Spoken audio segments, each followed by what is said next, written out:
Hi guys and girls, it's Miss Annette. I have so many books that we've been getting in since COVID started, and they've been waiting for you to check them out. So I've been reviewing them so you can see some of the new books, a sneak peek. Hopefully before too long you can come in and look yourselves, but I still like to do this. So join me for some good book reviews, and I'm going to start with this one, Ra the Mighty, The Great Tomb Robbery by A.B. Greenfield. This is part of a series, and I did not know that. I read the second book first. A lot of you like to read them in order, and I do too. But this was okay to read the way I did it. I ordered the first, so we have it. Ra the Mighty, the Great Cat Detective. But this book takes place in ancient Egypt, where cats were worshipped. And most cats, including mine, still believe that this is true today. They should be worshipped. R.A. is Ra is a pampered cat. But in this tale, he must travel to the Valley of the Kings, where a royal tomb has been ransacked. His buddy is a dung beetle, so he takes him and sets out to solve the mystery. So get ready for a fun mystery. It's got some wacky illustrations. There he is, being carried by his friend the little beetle. I'm trying to find another one real quick. There's pretty many, but there you go. There's Sabu. That's another cat in the story. The Goose and Goslings. He meets lots of different animals in this mystery. So this is a really good one. Now, this one is called The Fowl Twins by Ian, I hope I'm saying it correctly, Ian Colfer. He wrote the Artemis Fowl series, which came out this summer on the Disney Channel as a movie. The twins, Miles and Beckett, in the story are as different as they can be.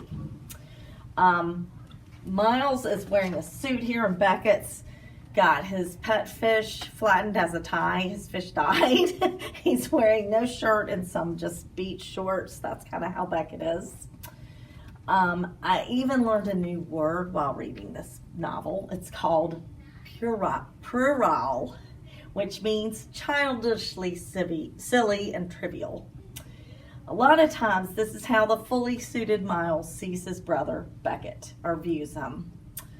They're left alone for the night in the care of their house security and end up on an adventure with a miniature troll, a fairy trainee, and they're running away from an interrogating nun and a nobleman bad guy called Lord Bleed'em-Dry.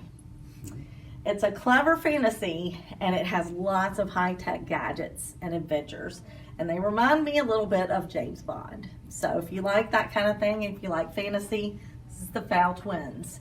And I have one patron who was asking and asking, we have it, it's here. Thank goodness. Now, this book drew my eye because of the rabbit on the cover. And I've always loved rabbits. Rabbits are one of my favorite animals.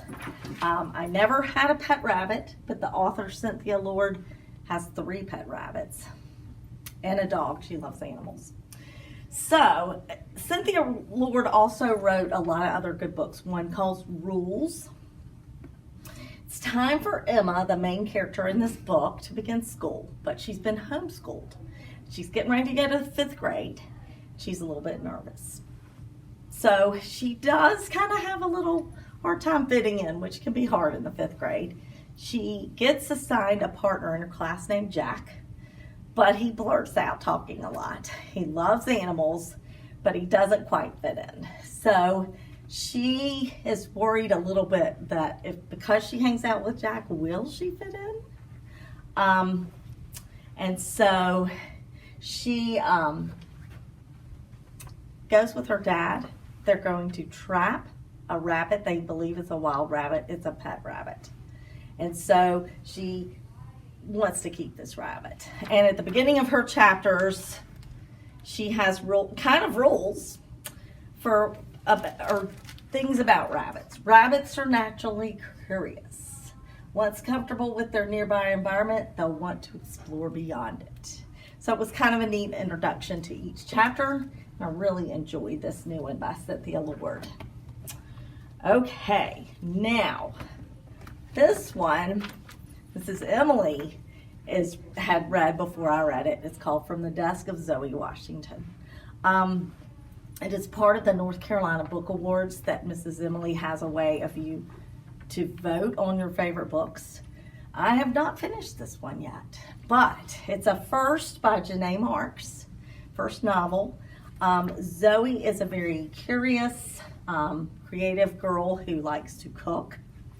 She wants to enter a TV cooking show, and she has a mystery on her hands.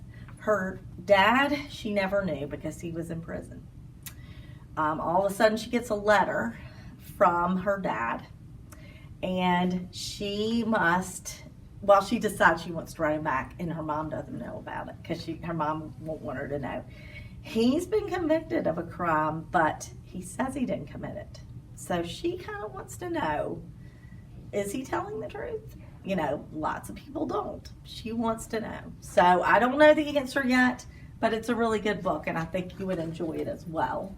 Plus, you can vote for it on Mrs. Emily's. She's got a voting sheet where you can vote. Let me show you. Or Read Squared. She's setting it up, so it's online. You can find out more about these. Okay, now, the last one I'm going to recommend is not even here because someone's checked it out. It's called The Remarkable Journey of Coyote Sunrise. It's a little bit smaller than this print that I printed. I was looking at this book for about a year thinking I really want to read this because I like the author. His name is Dan Gummenhart. And I hope I pronounced that correctly. It was so good. Coyote that's her nickname that her dad gave her. They've been traveling the U.S. in a van for about 5 years. Her mom and her sisters were killed in a car accident before they started traveling and living in this bus. Coyote wants to go back to a park where it's going to be bulldozed. And she doesn't want to tell her dad, but she wants to go there because they buried something in this park as a family. And her dad, she's afraid it'll just make him too sad to go back. So along the way, she meets a new cat that they pick up. She meets some friends, and they all together try to get her to this park before it is too late. So that is the story of The Remarkable Journey of Coyote Sunrise. Just said I had the last book. That's not the last. I read one more. It is called Sheets. This is a graphic novel. They look like comic books, but we call them graphic novels. This is in the young adult section. It's a new one that I found on Hoopla, which is one of our online book databases. So you can use it too if you have a library card. It is a story of Marjorie Glatt. She runs her parents' laundromat.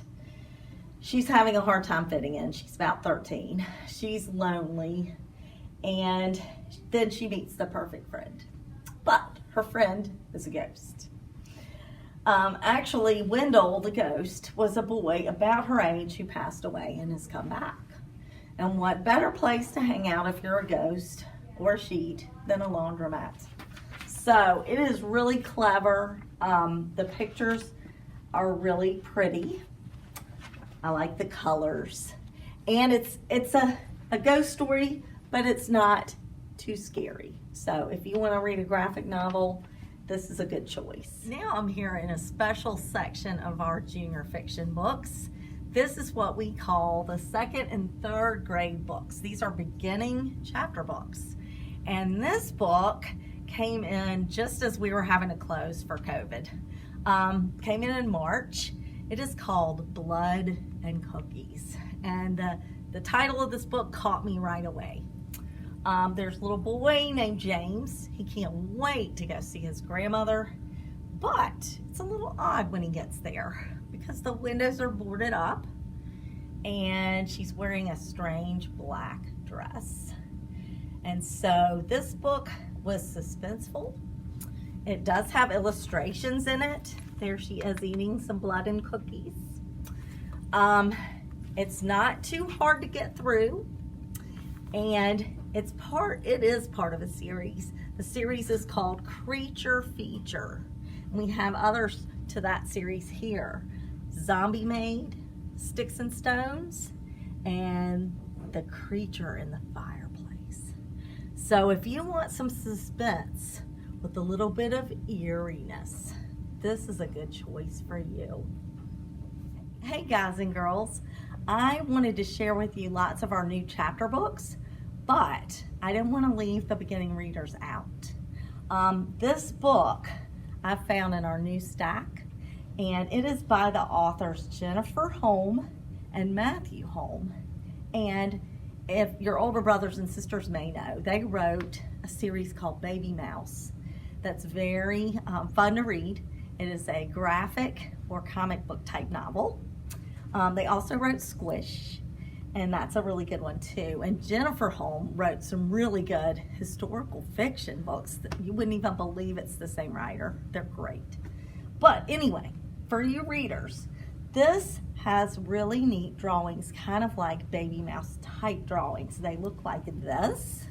They're really bright and fun, and they also have very simple wording. So they're great for beginning readers. It's a level 1 ready to read, so you can get through it pretty well.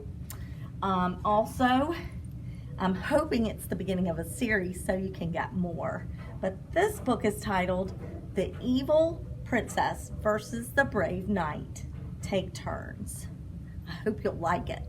Guys and girls, I want to share with you some more books besides the chapter books that we heard about. And this is our new juvenile nonfiction section. We've got a lot of new nonfiction books. We put them on this back wall here. This one came in, and before I even put it on display, I read it. It's called Pompeii, Buried Alive. And it is a step into reading book. So it's not a hard book, but it's got lots of detail and kind of a story about what happened long ago when a horrible volcano called Mount Vesuvius exploded or erupted, I guess is the word. And here's the picture at the beginning of the eruption, and the town had no idea. And here's a picture when they're trying to run for their lives, and a lot of people did not make it. So this is a good introduction to what happened. My parents went and saw this place, and I wanted to learn more about it, and this is a great book. The author, Edith Kuhnhart, as a baby, her mother wrote a book called Pat the Bunny for her, and that was one of my first books when I was a baby. And when she grew up, she wrote some additional books to that series, like Daddy Scratchy Beard and things like that, Pat the Lamb and different things. Those are not the exact titles, but she got into the writing right after her mom stopped. So anyway, Pompeii, Buried Alive. This is a great one. Another one I want to share with you is called Extreme Ocean, and it's by National Geographic Kids. It has amazing animals, high-tech gear, record-breaking depths, and much more. Written by Sylvia Earle. And I'm going to show you a book about Sylvia in just a moment so you can learn more about the author. It has a picture of her as a little girl that's so tiny I can't show you, but you'll see it if you get this book. These are humpback whales up close. Really neat pictures in this book. And lots of different sea creatures. And let's see, there's one other page I wanted to share with you. This is a mini submarine. You can see the people so well in it, and they are exploring a coral reef off the island of Curacao, and there they are. And so many pictures in this book. It's a great book just to look at the pictures, but you can learn so much about it. And it shows some of the damage we've done to our oceans as well. Now, the author of this book, Sylvia Earle, we've had this book for a while, but this is a great one too. It's called Life in the Ocean. The story of oceanographer Sylvia Earle. She's a marine biologist. She's very old now, in her 80s. So I don't know if she's still practicing swimming under the ocean or not. But this has lots of stories about her life. And one of my favorite pages in this book, it's what we call picture book biography, is, hold on, let's see if I can find it. I've missed my page. Here it is. It says, every spoonful of water in the deep ocean, Sylvia says, is brimming with extraordinary forms of life. Creatures, each in their own way, sparkle and flash with lights of their own, like fireflies here on land. And these are all the teeny animals, but they're all different sizes. But this picture I just love, shows the scope of our ocean's life. So that's another great one in our biography section, which is right over there. This book is one of our biographies. Our biography section is straight ahead of where I'm standing. It's called Leave It to Abigail: The Revolutionary Life of Abigail Adams, by Barb Rosenstock and Elizabeth Baddeley. This is another of our picture book biographies. Abigail Adams was revolutionary, and she lived in revolutionary times. She was the wife or first lady of John Adams, our second president. They always say in this book, here she is as a young woman, leave it to Abigail. That's why the title's that. So here she is meeting John Adams and marrying John Adams as a young woman. Here she is helping John Adams writing articles supporting colonial rights with a baby on her hip, and she is a good writer. They decide they're going to fight for independence. You know the story of that probably. And she does gardening, growing potatoes. She schooled 4 children, including the future president at that time, John Quincy Adams, as one of her children. She fed the militia and housed people fleeing Boston as the War for Independence spread. She did so many things. This is a really interesting book, and it doesn't take that long to read. You learn a lot about her, and she had a good sense of humor as well. So this is a read I would recommend highly. This page shows her as an old woman. Leave it to Abigail.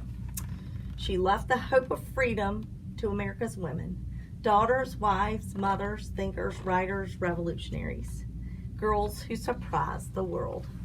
So this is a great read.